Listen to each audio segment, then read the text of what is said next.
4月份香港私家車新車首次登記數車型 Top 10對比3月份，有啲咩車今個月賣得特別好呢？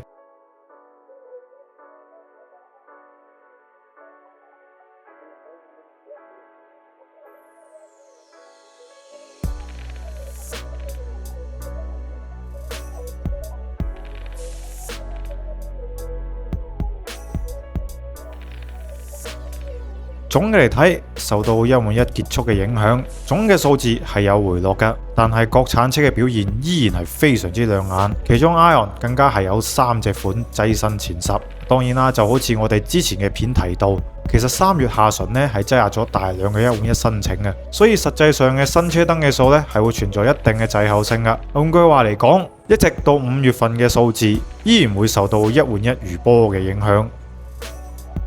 如果想快人一步睇到更多數據，記得 subscribe 翻我哋 Bitauto 啦。